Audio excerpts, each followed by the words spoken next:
again, and welcome to Kabbalah Revealed. I'm Tony Koznek.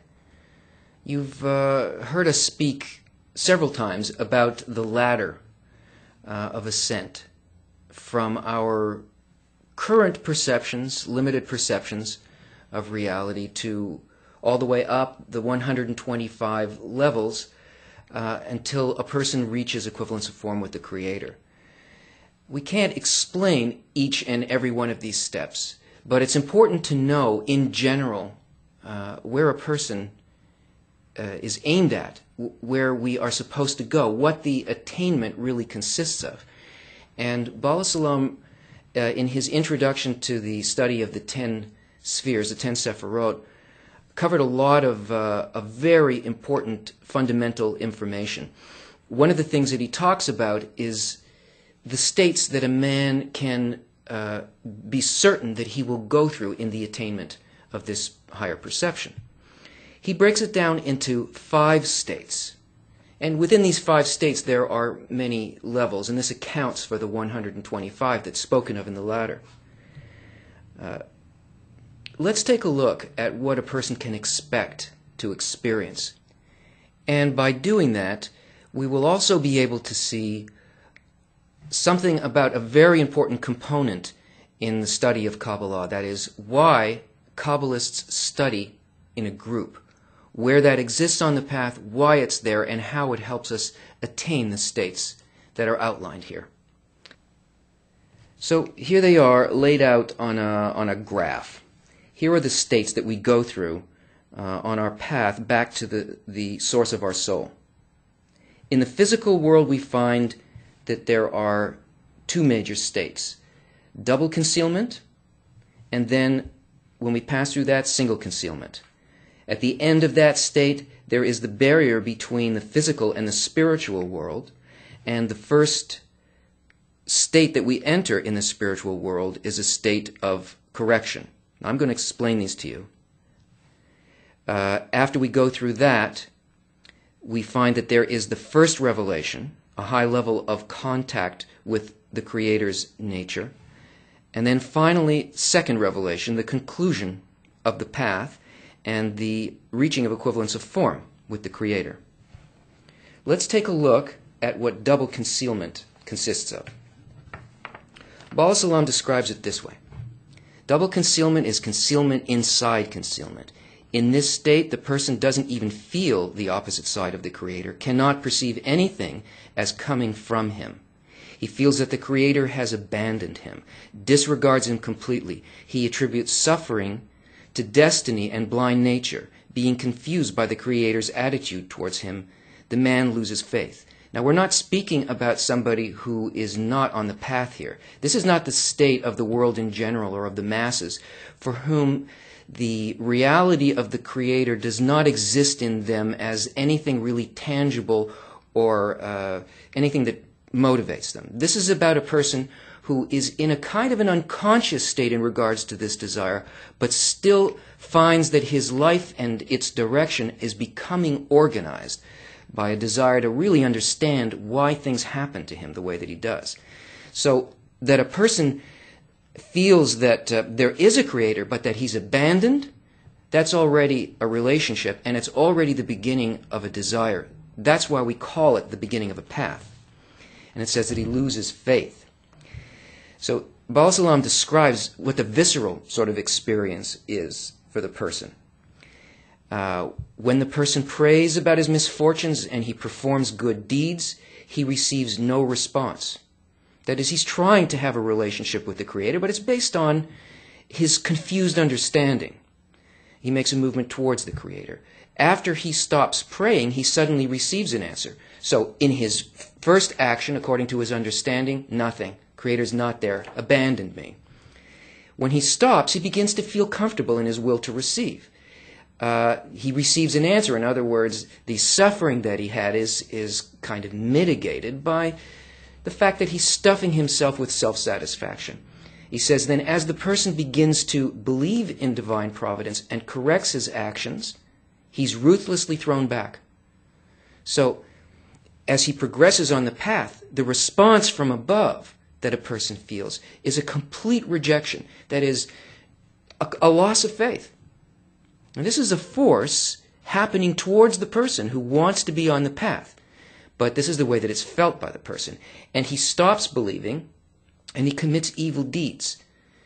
And luck comes his way, and he feels peace, and money is gained by crooked ways. In other words, when he engages in his doubt, he looks around and he sees, yes, the physical world and my own kind of well-being this is the way to go. This is where my satisfaction lies.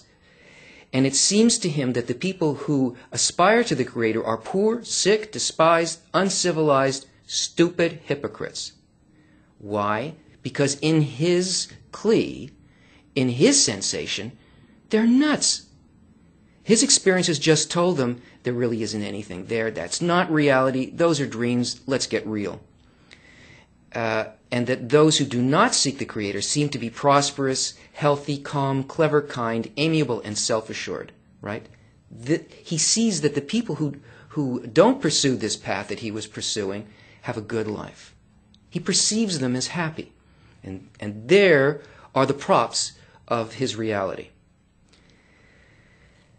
So this first level is called double concealment because there are multiple aspects of hiddenness of the Creator from the person. Both whether or not the actions that are occurring in the person's life, the desire to meet with the Creator and the fact that they're thrown back and cannot sense the Creator, whether the Creator is the author of that, because this person becomes confused and believes that the source of those problems are the people around him, himself, society, all of that stuff.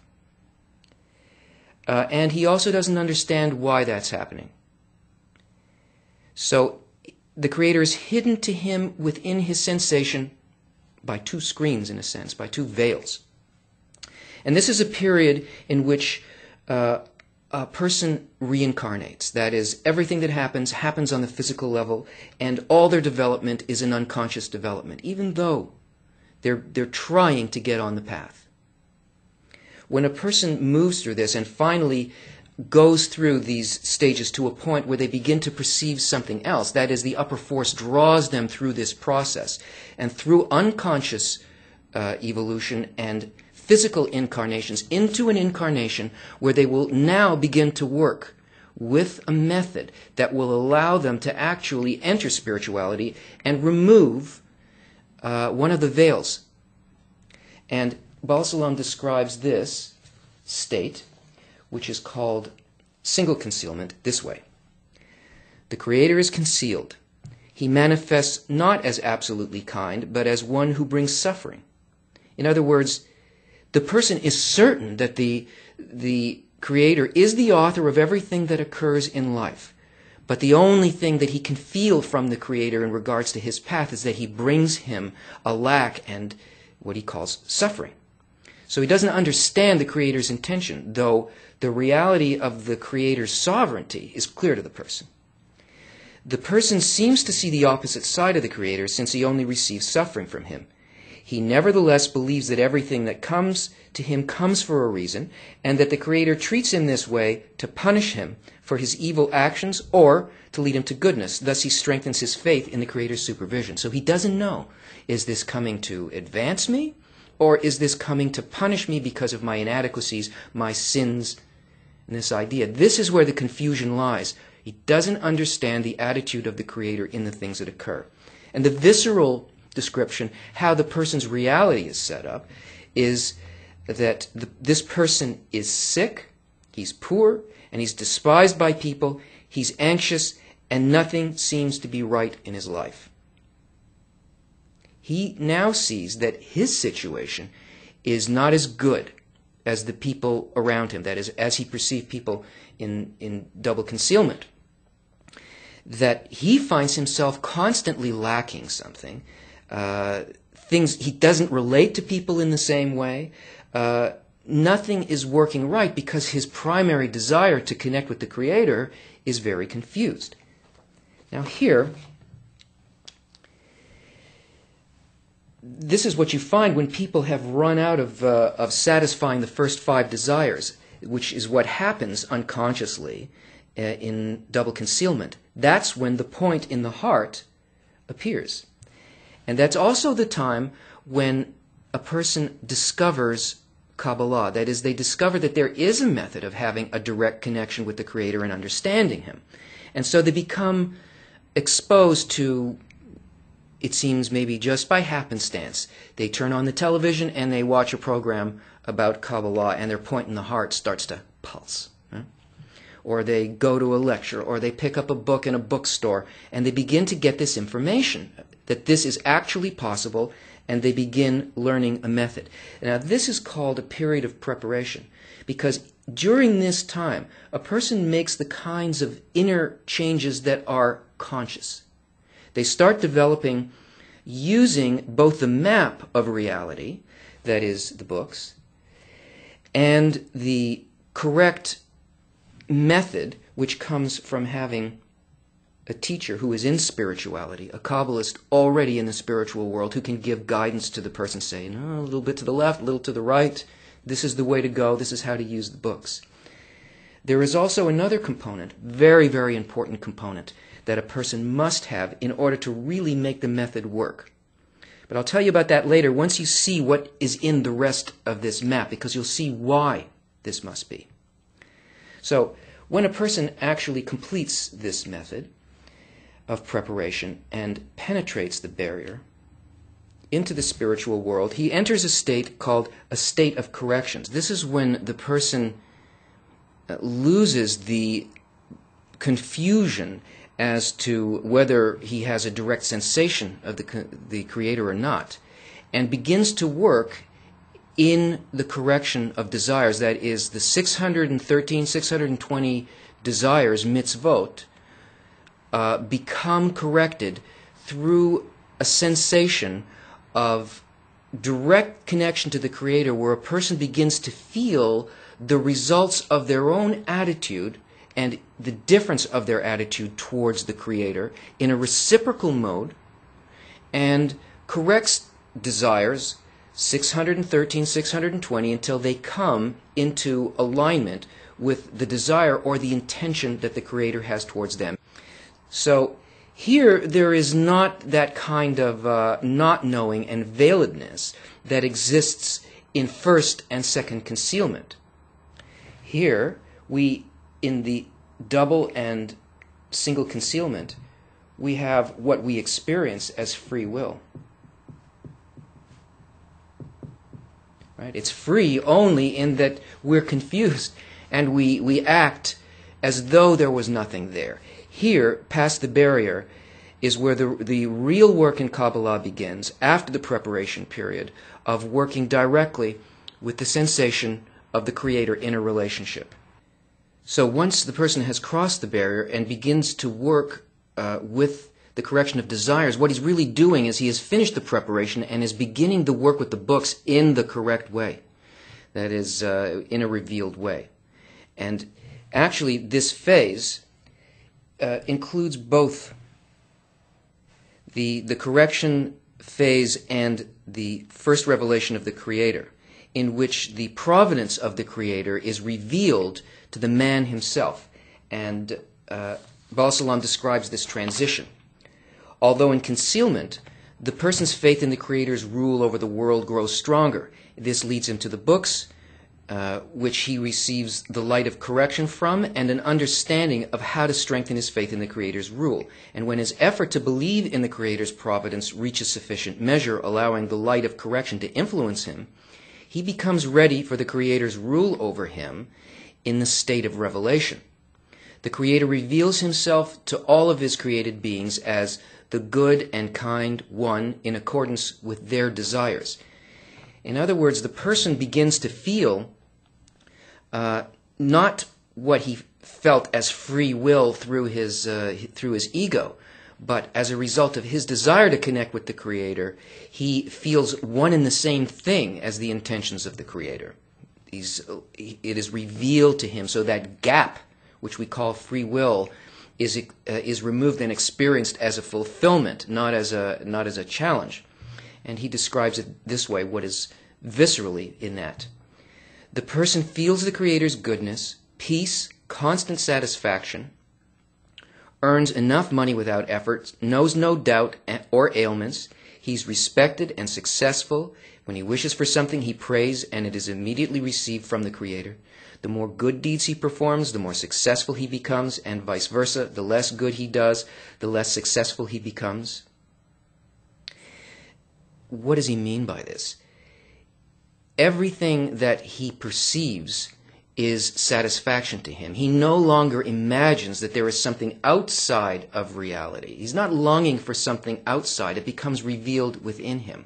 And the person sees the providence of the Creator towards him, understands it both that he's the author of it, but also why everything occurred. What happens here is that a person is functioning above time and space, so that everything that has happened before this point becomes changed. He sees not only the future, as we like to think about people who can see beyond time and space. His corrections don't only move ahead into the future, but all of his past becomes corrected as well. That is, he understands everything that occurred in the unconscious level in double concealment, and even before that, the things that befell him, so to speak. All of those events that he felt as empty or bad, where he was mistreated by the Creator or by people, all of this disappears from him, and he understands precisely why this occurred towards him. And he can feel this in a direct relationship. When he's completed that, there is another stage, an even more refined and sublime stage, of the second revelation of the Creator. That is, not only does he feel the Creator's providence over him, he feels it towards all creatures. He has exactly the same attitude, sees precisely what the Creator sees, wants what the Creator wants, feels what the Creator feels, and can see how this affects the totality of reality. And this is expressed as to love your friend as yourself.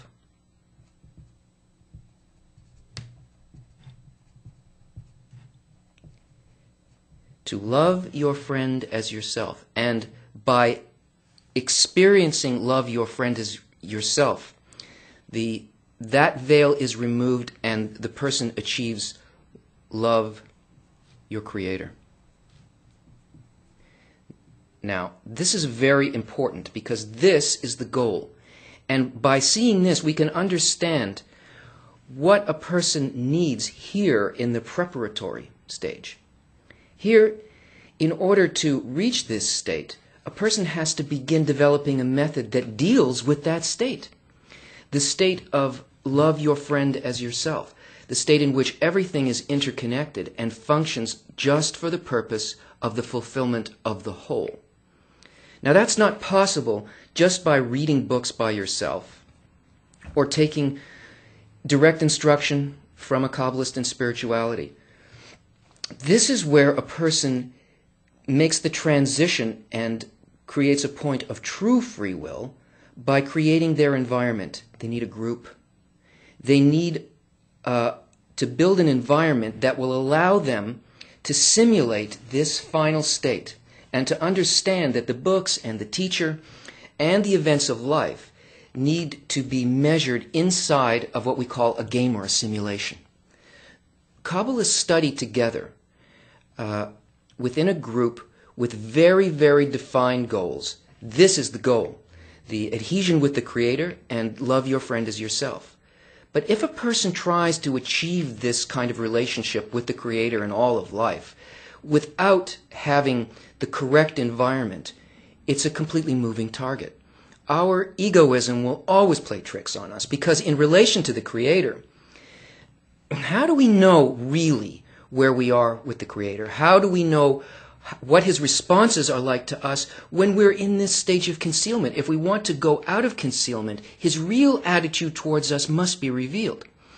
And so Kabbalists study together and work together in a group so that they can learn the control systems of of what it is that they want to reach. It's just like when you train a pilot. You stick a pilot into a simulator. What's really in the simulator?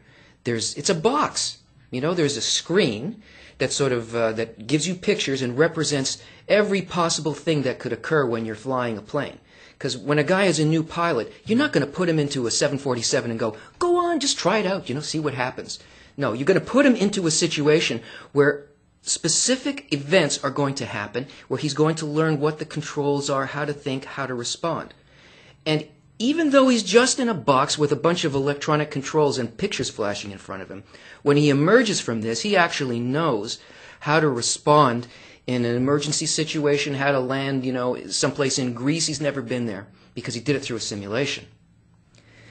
The group provides a point at which a person gets immediate feedback, because everybody who's working in the group is only studying in order to reach a specific goal.